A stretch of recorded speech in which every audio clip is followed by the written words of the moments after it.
Hello दोस्तों, नमस्कार। स्वागत है एक बार फिर से आप सभी के अपने प्रिय चैनल पर। दोस्तों आपको बता दें जो अभी की सबसे बड़ी खबर आ रही है, जहां कोप इंडिया एक्सरसाइज में भारत की ताकत देख डर जाएगा चीन पाकिस्तान। जी हां दोस्तों, बताएंगे कैसे इंडियन एयरफोर्स और यूएस एयरफोर्स के फाइटर जेट बंगाल की खाड़ी के ऊपर भरेंगे उड़ान। जी हां, साथ ही साथ बताएंगे दोस्तों जहां ड्रैगन का खतरनाक प्लान भारत को लेकर। जी हां दोस्तों, बताएंगे इस खतरनाक प्लान में श्रीलंका फंस गया है दोस्तों, और भारत के साथ बड़ा विश्वासघात करने वाला है श्रीलंका। बताएंगे क्या है बड़ी खबर, और साथ ही साथ बताएंगे जहां सरकार शुरू करने जा रही नई योजना, हर महीने महिलाओं के खाते में आएंगे 4000 रुपए। बताएंगे दोस्तों किसको मिलने वाला है ये लाभ। साथ ही पीएम किसान सम्मान निधि की 14वीं किस्त को लेकर भी बहुत बड़ी जानकारी आई है। क्या पति पत्नी दोनों उठा सकते हैं इसका लाभ? तो दोस्तों हर तरह की जानकारी बताने वाले हैं, इसीलिए बने रहेगा वीडियो के अंत तक। और अभी खबरों में आगे बढ़ने से पहले अगर हमेशा की तरह मानते हैं कि मेरा भारत महान है और भारतीय सेना विश्व की नंबर 1 सेना है और मोदी है, तो मुमकिन है तो इस वीडियो को भी कर दीजिए लाइक, चैनल को कर दीजिए सब्सक्राइब, बेल आइकन दबाइए, साथ ही कमेंट बॉक्स में लिख दीजिएगा जय हिंद। जी हां, तो बात करते हैं पहली और सबसे बड़ी खबर की, जहां कोप इंडिया एक्सरसाइज में भारत की ताकत देख डरेगा चीन पाकिस्तान। आईएएफ और यूएसएएफ के फाइटर जेट बंगाल की खाड़ी के ऊपर भरेंगे उड़ान। बता दें भारत ने अब एलएसी पर अपनी सतर्कता बढ़ाने के साथ साथ पूर्वी सीमा से सटे समुद्री विस्तार से चीन को दूर रखने की पूरी तैयारी कर ली है। भारत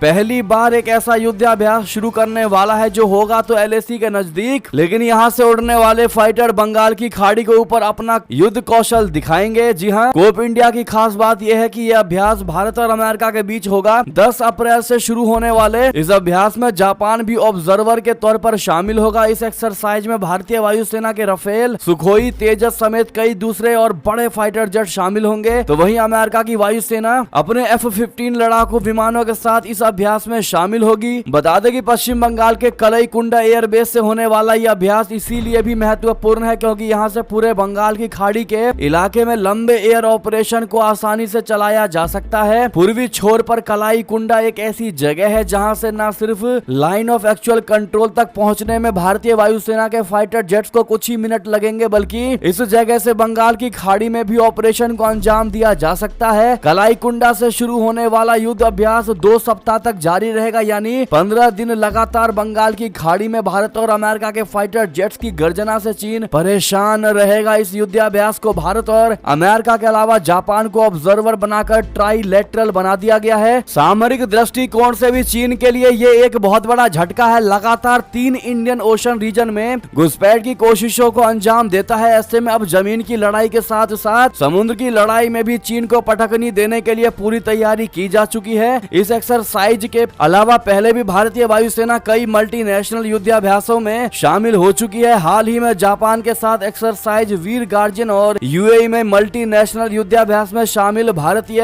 वायुसेना अपना कौशल दिखा चुकी है। अब एक बार फिर अमेरिका के साथ अपने तालमेल, समन्वय और समुद्र के ऊपर डॉग फाइट और तमाम तरह की वॉर ड्रिल भारत की क्षमताओं को बढ़ा देगी। जी हाँ दोस्तों, ऐसे में अपने भारतीय वायुसेना को सबसे पहले बेस्ट ऑफ लक जरूर कह दीजिएगा और साथ ही साथ वीडियो को शेयर करना मत भूलेगा। व्हाट्सएप, फेसबुक पर चलते हैं बड़ी खबर की तरफ, जहां भारत के साथ बड़ा विश्वासघात करेगा श्रीलंका। चीन को रडार बेस बनाने की दे सकता है इजाजत, सर पर आया खतरा। बता दें चीन लगातार ही भारत की सैन्य गतिविधियों पर नजर रखने की कोशिश कर रहा है। इस मामले में चीन अब श्रीलंका की जमीन इस्तेमाल करने की योजना बना रहा है। जानकारी सामने आई है कि चीन श्रीलंका में एक रेडार स्थापित करना चाहता है। इस रेडार की वजह से चीन न सिर्फ भारत की गतिविधियों पर बल्कि वो ब्रिटेन और यूके की गतिविधियों पर भी नजर रख सकता है। चीन ये रडार श्रीलंका के डोंडरा बे के जंगली इलाके में सेटअप करने की सोच रहा है। इस रडार के सेटअप के बाद चीन इंडियन ओशियन में भारत की सभी सैन्य गतिविधियों पर नजर रख सकेगा। इतना ही नहीं, अमेरिका की ओर से की जाने वाली डियागो गार्सिया पर सैन्य गतिविधियों पर भी चीन की नजर रहेगी। इस रडार की मदद से चीन तमिलनाडु में कुदान कुलाम और कलपक्कम न्यूक्लियर पावर प्लांट पर भी गतिविधियों का पता लगा सकेगा। डोंडरा के बे श्रीलंका के सबसे दक्षिणी छोर पर स्थित है और ये इस देश के लिए ऐतिहासिक रूप से बहुत महत्वपूर्ण है क्योंकि ये शहर एक समय में इस आइलैंड देश की राजधानी हुआ करता था। बहरहाल दोस्तों, ऐसे में सब में बड़ी बात देखना दोस्तों ये होगा कि आखिर कैसे श्रीलंका को चाइना ने अपने जाल में फंसाया है दोस्तों, और श्रीलंका भी उसके जाल में फंस गया है। जबकि श्रीलंका की हर बुरी स्थिति में भारत ही सबसे पहले आगे आता है और भारत ही सबसे ज्यादा ज्यादा उसकी मदद करता है, उसके बावजूद भी भारत के खिलाफ ही चीन के उस कदम को श्रीलंका कैसे सहमति जता रहा है और कैसे चाइना के उस रडार को अपने देश में सेटअप करवाने दे रहा है, ये बहुत बड़ा भारत के लिए धोखा साबित होगा दोस्तों। अगर वाकई में श्रीलंका इसकी इजाजत देता है तो भारत के साथ बहुत बड़ा विश्वासघात करेगा श्रीलंका, अगर ऐसा हुआ। बहरहाल आपकी इस पर जो भी निजी राय हो दोस्तों कमेंट में लिखकर अवश्य बताइएगा, और आप लोग श्रीलंका को क्या नसीहत देना चाहेंगे इस मुद्दे को लेकर बताइएगा जरूर। चलते हैं दोस्तों एक और बड़ी खबर की तरफ, जहां बेहद खौफ में जी रहे रूसी राष्ट्रपति पुतिन इंटरनेट और मोबाइल से दूरी सीक्रेट ट्रेन का करते हैं इस्तेमाल। जी हाँ, यूक्रेन के साथ पिछले 1 साल से अधिक समय से रशिया युद्ध के मैदान में है। इसकी वजह से रूसी राष्ट्रपति व्लादिमीर पुतिन पश्चिमी देशों के आंखों में खटकने लगे हैं। अमेरिकी समेत तमाम देशों ने रशिया पर कड़े प्रतिबंध लागू कर रखे हैं, लेकिन इसके बावजूद भी पीछे हटने को रशिया तैयार नहीं है। समय समय पर पुतिन परमाणु हमले की भी धमकी दे चुके हैं, और इस बीच पुतिन के बारे में रशिया की फेडरल प्रोटेक्शन सर्विस के पूर्व कप्तान ग्लीब कारुकोलोव ने अहम खुलासे किए हैं। इसमें बताया गया है कि पुतिन काफी खौफ में जीते हैं, उन्होंने खुद को सुरक्षित करने के लिए कई तरह के उपाय लागू कर रखे हैं। ब्रिटिश अखबार द गार्जियन की रिपोर्ट के अनुसार काराकुलोव ने सीक्रेट ट्रेन नेटवर्क, अलग अलग शहरों में बनाए गए खास तरीके के दफ्तरों आदि के बारे में बताया है। गिलीब काराकुलोव ने राष्ट्रपति पुतिन के संचार विभाग FSO, जो कि रूस की सुरक्षा सेवाओं की सबसे गोपनीय शाखाओं में से एक है, उसमें फील्ड यूनिट में कप्तान और इंजीनियरिंग के रूप में काम किया। एक इंटरव्यू में उन्होंने कहा कि रूसी राष्ट्रपति हवाई जहाज से यात्रा करने से बचना पसंद करते हैं और नियमित ट्रेन की तरह दिखाई देने वाली सीक्रेट ट्रेन में यात्रा करते हैं। काराकुलोव ने पुतिन को युद्ध अपराधी बताया है। उन्होंने कहा कि मैं इस आदमी को एक युद्ध अपराधी मानता हूं, इस युद्ध को समाप्त करने का समय आ गया है। काराकुलोव ने ये सब बातें इस उम्मीद में शेयर की हैं कि हो सकता है रूस भी ऐसे ही बोले। चलते हैं दोस्तों एक और खबर की तरफ, जहां कंगाल मुस्लिम देशों की बिना शर्त नहीं करेंगे मदद। सऊदी अरब ने पाकिस्तान और मिस्र को सुना दिया खरी खोटी। जी हां, सऊदी अरब अब कंगाली की दहलीज पर खड़े मुस्लिम देशों की मदद से पहले शर्त रखने लगा है। सऊदी प्रशासन ने साफ कहा है कि वो बिना शर्तों के अब किसी भी देश को कर्ज नहीं देने वाला है। दरअसल चंद दिनों पहले ही मिस्र के राष्ट्रपति अब्देल फतेह अल सीसी सऊदी दौरे पर पहुंचे थे। मिस्र इन दिनों गंभीर आर्थिक संकट से जूझ रहा है। ऐसे में अल सीसी ने सऊदी से आर्थिक मदद देने की अपील की थी, और यही हाल पाकिस्तान का भी है। पाकिस्तान भी कंगाली की दहलीज पर खड़ा है। ऐसे में कंगाली से उबरने के लिए वो सऊदी के आगे हाथ पांव जोड़ रहा है। पाकिस्तानी प्रधानमंत्री शहबाज शरीफ भी जल्द ही सऊदी अरब का दूसरी बार दौरा करने वाले हैं। इसका प्रमुख उद्देश्य पाकिस्तान के लिए सऊदी से पैसे पाना है। इस बीच सऊदी अरब के अधिकारियों ने मिस्र को चेतावनी दी है कि खाड़ी देशों से कोई भी वित्तीय मदद तभी दी जाएगी जब काहिरा अपनी मुद्रा का अवमूल्यन करेगा। इतना ही नहीं, सऊदी ने यह भी कहा है कि मिस्र को कर्ज पाने के लिए अपनी अर्थव्यवस्था को चलाने के लिए नए अधिकारियों की नियुक्ति भी करनी होगी। साथ ही सऊदी ने पाकिस्तान के लिए भी ऐसी ही शर्तें रखी हैं। सऊदी अरब ने कहा कि वो पाकिस्तान को नया कर्ज तो नहीं देगा, लेकिन पुराने कर्ज को चुकाने की समय सीमा को भले ही बढ़ा सकता है। पाकिस्तान इस पर भी राजी है कि सऊदी पुराने कर्ज का रोल ओवर कर दे। सऊदी के इस कदम से पाकिस्तान को अंतर्राष्ट्रीय मुद्रा कोष से मदद मिलने में सहायता मिल सकती है। साथ ही साथ दोस्तों बात करें एक और खबर की, जहां किसी दबाव के आगे झुकेगा नहीं ताइवान। जी हां, अमेरिका यात्रा के बाद बोली राष्ट्रपति साई इंग वेन। बता दें कैलिफोर्निया में यूएस हाउस के स्पीकर केविन मैकार्थी के साथ मुलाकात के बाद ताइवान की राष्ट्रपति त्साई इंग वेन बेहद गदगद हैं। उन्होंने अपने यात्रा से लौटने के बाद कहा कि विदेशों में हमारा उत्साहपूर्ण स्वागत एक शक्तिशाली संदेश है। उन्होंने आगे कहा कि ताइवान दुनिया से अपने संबंध बनाना जारी रखेगा और किसी दबाव के आगे नहीं झुकेगा। गौरतलब है कि इससे पहले अगस्त 2022 में तत्कालीन हाउस स्पीकर नैन्सी पेलोसी की ताइवान यात्रा की थी। इस पर चीन भड़क गया था। अब 1 साल से भी कम समय में त्साई दूसरी बार किसी शीर्ष अमेरिकी सांसद से मिली हैं। इसके साथ ही वो अमेरिकी धरती पर यूएस हाउस स्पीकर से मिलने वाली ताइवान की पहली राष्ट्रपति बन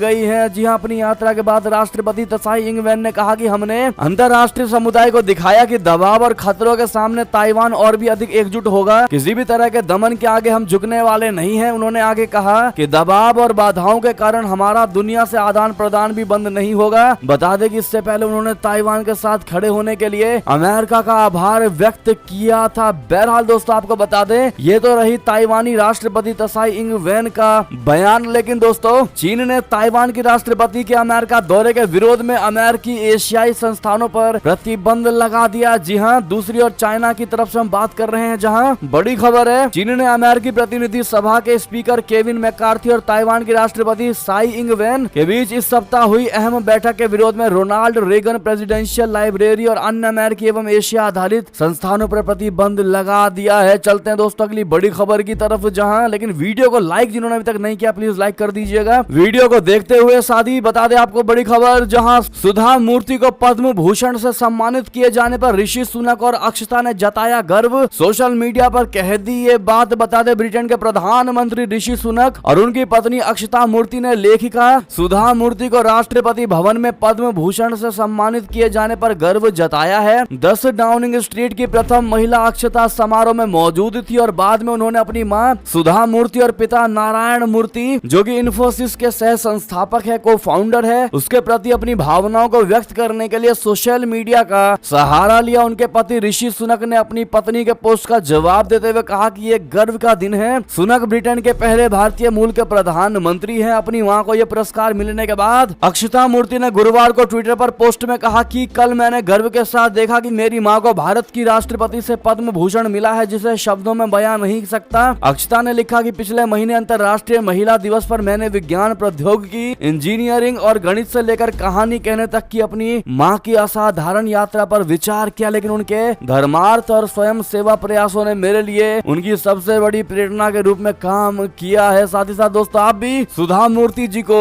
कांग्रेचुलेशन जरूर कह दीजिएगा। बात करते हैं अगली बड़ी खबर की, जहां रशिया के हथियारों के बाजार पर कब्जा जमा रहा चीन, पुतिन के गले मिल पीठ पीछे धोखा दे रहा जिनपिंग। जी हां, पुतिन के पीठ में छुरा घोंपने की बड़ी खबर आ रही है। शी जिनपिंग कुछ दिनों पहले जब रशिया पहुंचे तो रेड कारपेट बिछाकर उनका स्वागत किया गया। खुद रूसी राष्ट्रपति व्लादिमीर पुतिन ने इसे सीमा से परे दोस्ती कहकर संबोधित किया। रशिया को उम्मीद थी कि पश्चिमी प्रतिबंधों को कमजोर करने के लिए चीन दिल खोलकर मदद करेगा, लेकिन ऐसा हो ना सका। चीन ने न कोई नीतिगत बदलाव किया और न ही उसके समर्थन में कोई उल्लेखनीय बयान दिए। इस कारण पश्चिमी देशों ने जिनपिंग की रूस यात्रा को गड़गड़ाने वाले बादल बताकर मजाक उड़ाया, जो बरसते कम है। लेकिन बाद में रशिया को पता चला कि दरअसल चीन उसे उसके ही पीठ में छुरा घोंप रहा था, यानी उसको पीठ पीछे धोखा दे रहा था। चीन का असली मकसद रशिया से दोस्ती कर उसके हथियारों के बाजार पर कब्जा करना था। जी हाँ, रूस के साथ चीन के आधुनिक संबंध 1920 के दशक से हैं। तब चीनी गृह युद्ध के दौरान और शाही जापान के खिलाफ लड़ाई में मॉस्को के नए कम्युनिस्ट शासन ने शुरू में माओ की सेना के बजाय कुओमिंतांग का समर्थन किया था। बहरहाल दोस्तों, अब जब चीन रशिया को ही धोखा देने लगा तो इससे एक चीज तो क्लियर है कि चीन के लिए कोई भी उसका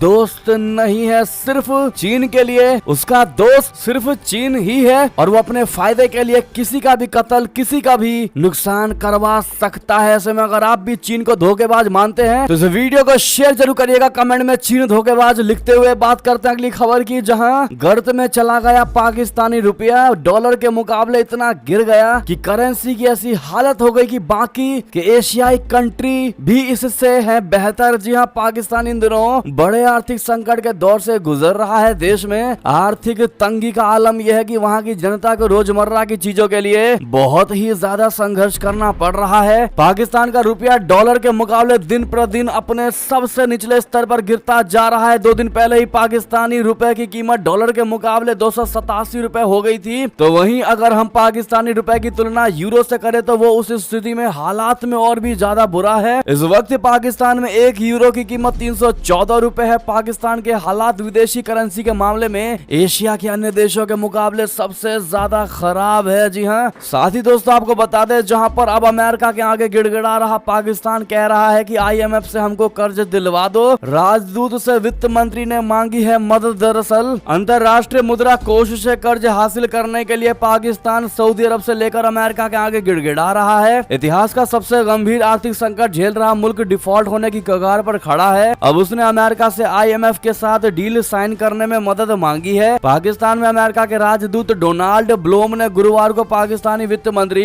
इशाक डार को आश्वासन दिया है कि वॉशिंगटन लंबे समय से रुके हुए IMF बेलआउट को अनलॉक करने में इस्लामाबाद की मदद करेगा। सूत्रों ने पाकिस्तानी मीडिया को इसकी जानकारी दी है। साथ ही साथ दोस्तों बता दें, जहां सऊदी अरब और ईरान में डील से भड़का अमेरिका, दौड़े दौड़े पहुंचे CIA चीफ सऊदी प्रिंस को जमकर सुनाया। बता दें, सऊदी अरबिया और ईरान के विदेश मंत्रियों ने चीन में करीब 7 साल के बाद मुलाकात हुई। इससे पहले चीन की मध्यस्थ था से ही दो दुश्मन मुस्लिम देशों सऊदी अरबिया और ईरान के बीच समझौता हुआ था। चीन के बढ़ते प्रभाव और इजराइल के दुश्मन नंबर 1 ईरान और खाड़ी देशों में अमेरिका के सबसे बड़े सहयोगी सऊदी अरब के बीच बढ़ती दोस्ती से जो बाइडेन प्रशासन टेंशन में आ गया। सऊदी और ईरान की दोस्ती के बीच अमेरिकी खुफिया एजेंसी CIA के चीफ अचानक से पिछले सप्ताह रियाद पहुंच गए। उन्होंने सऊदी प्रिंस को जमकर सुना दिया। जी हां, वॉल स्ट्रीट जर्नल की रिपोर्ट के मुताबिक सऊदी अरब और ईरान दोनों ही देश एक दूसरे के बीच उड़ान सेवाओं को शुरू करने की अनुमति दे दी है। इसके अलावा दोनों ही देशों की सरकारों और प्राइवेट सेक्टर के बीच यात्राओं को शुरू करने पर सहमत हो गए हैं। बता दें कि सऊदी और ईरान की दोस्ती से घबराए अमेरिकी खुफिया एजेंसी CIA के चीफ विलियम बंस ने पिछले सप्ताह रियाद का दौरा किया और अपनी हताशा को सऊदी अधिकारियों से व्यक्त किया। CIA चीफ ने सऊदी प्रिंस से कहा कि रियाद के तेहरान और सीरिया के साथ संबंध फिर से सुधारने से अमेरिका ठगा सा महसूस कर रहा है, वो भी जब ईरान पर पश्चिमी देशों ने कई तरह के प्रतिबंध लगा रखे हैं। बात करें दोस्तों एक और खबर की, जहां जो बाइडेन ने बताया अफगानिस्तान से वापस क्यों लौटी थी अमेरिकी सेना, बताया ट्रंप की वजह से हो गए थे मजबूर। जी हां, अमेरिका में राष्ट्रपति जो बाइडेन के प्रशासन ने अफगानिस्तान से अमेरिकी सैनिकों को वापस बुलाने के अपने फैसले का बचाव किया और पूर्व राष्ट्रपति डोनाल्ड ट्रंप पर ऐसे हालात पैदा करने का आरोप लगाया जिनकी वजह से जो बाइडेन को विवश होकर 2021 में युद्धग्रस्त देश से अस्तित्व तरीके से सैनिकों को वापस बुलाना पड़ा। व्हाइट हाउस ने गुरुवार को उन स्थितियों पर 12 पन्नों का एक दस्तावेज जारी किया जिसके कारण 2021 में अमेरिका को अफगानिस्तान छोड़ना पड़ा और विभिन्न कांग्रेस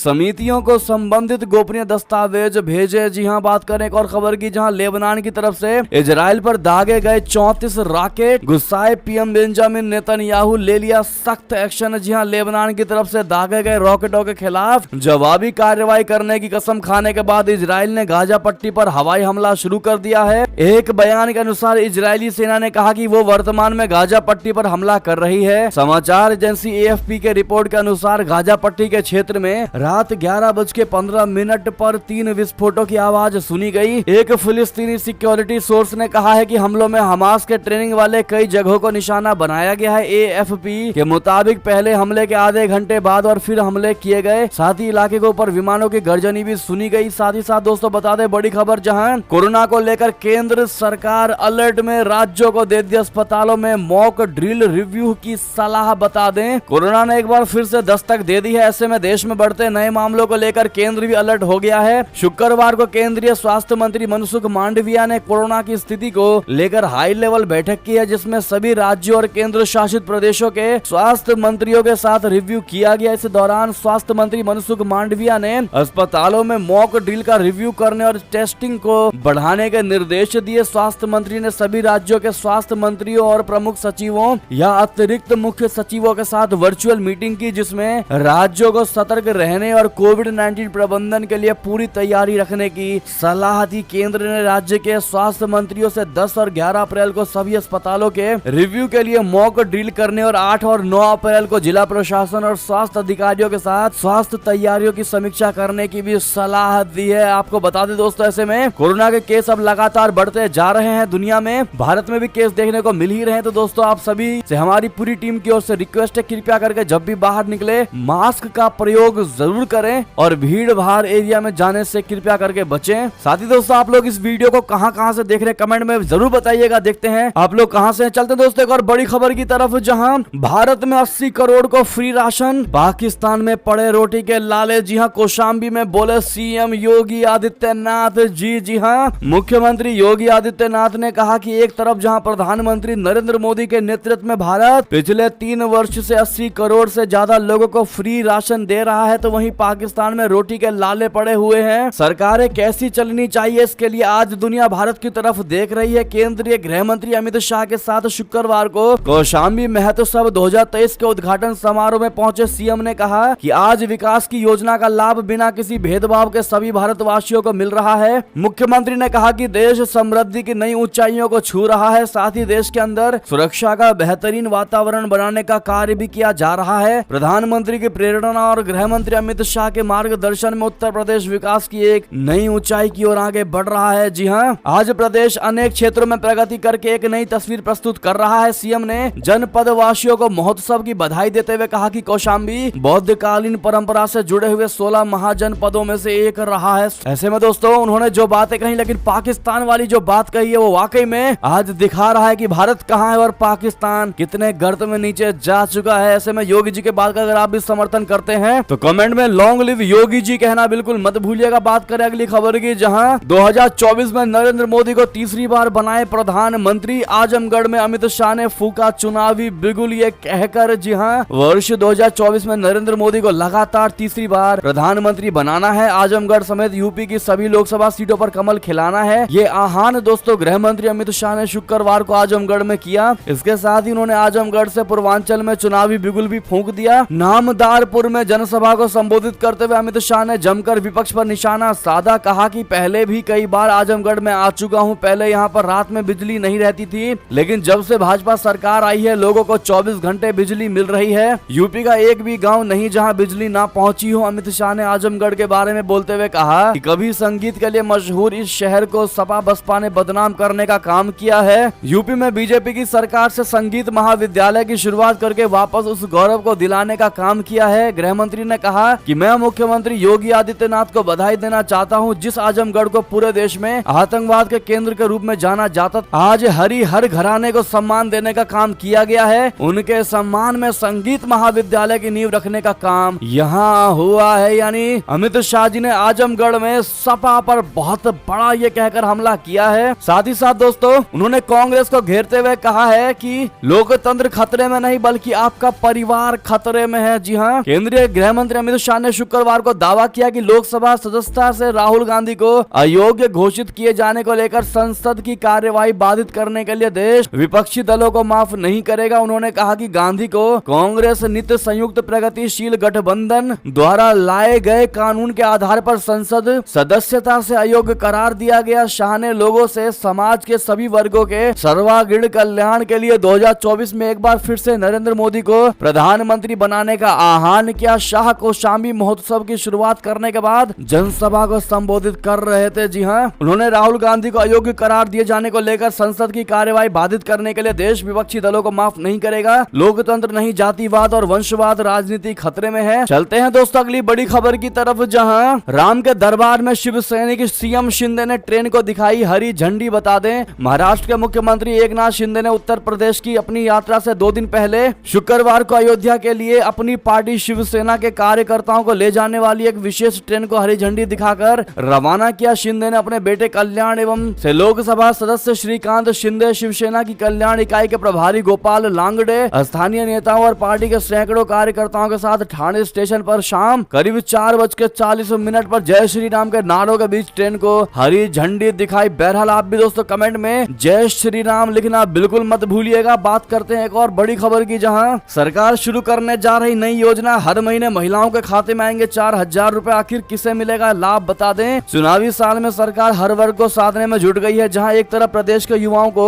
सरकारी नौकरी की सौगात मिलने जा रही है, तो वहीं दूसरी ओर आधी आबादी को भी सरकार की तरफ से काफी राहत दी जा रही है। आगामी चुनाव से पहले शिवराज सरकार महिला वोटरों को साधने में जुटी है। महिलाओं बेटियों को लेकर आए दिन बड़े बड़े ऐलान किए जा रहे हैं। मुख्यमंत्री लाडली बहना योजना और लाडली लक्ष्मी बेटी योजना की सौगात के बाद अब शिवराज सिंह चौहान ने मुख्यमंत्री जीवन जननी योजना शुरू करने का ऐलान किया है। सीएम जीवन जननी योजना गुरुवार को मुरैना पहुंचे सीएम शिवराज ने कहा कि दवाओं की निःशुल्क उपलब्धता सुनिश्चित करने संभागीय स्तर पर ड्रग डीलर हाउस की स्थापना की जाए। मुख्यमंत्री जीवन जननी योजना का शुभारंभ किया जाएगा। गर्भावस्था के दौरान पंजीयन कराने वाली महिलाओं को पति के आयकर दाता न होने पर 4,000 रुपए दिए जाएंगे। जी हाँ, और क्या क्या घोषणाएं की हैं दोस्तों वो भी हमने स्क्रीन पर दिखा दिया है, आप देख पा रहे होंगे। बहरहाल दोस्तों ये थी अब तक की सारी बड़ी खबरें। आपको हमारी खबर कैसी लगी, आशा करता हूँ दोस्तों बहुत अच्छी लगी होगी। अगर थोड़ी भी अच्छी लगी है तो इस वीडियो को भी अपने भाई बंधुओं में व्हाट्सएप, फेसबुक, ट्विटर के जरिए पूरे भारत में शेयर करना बिल्कुल मत भूलिएगा। और अभी कर दीजिए इस वीडियो को लाइक, चैनल को कर दीजिए सब्सक्राइब, बेल आइकन दबाइए, साथ ही कमेंट बॉक्स में लिख दीजिएगा जय हिंद जय भारत। तो मिलते हैं आप सभी बड़ी खबर में, तब तक के लिए अपना ख्याल रखिएगा। आप सभी का बहुत बहुत धन्यवाद साथ देने के लिए, साथ बने रहने के लिए। जय हिंद जय भारत।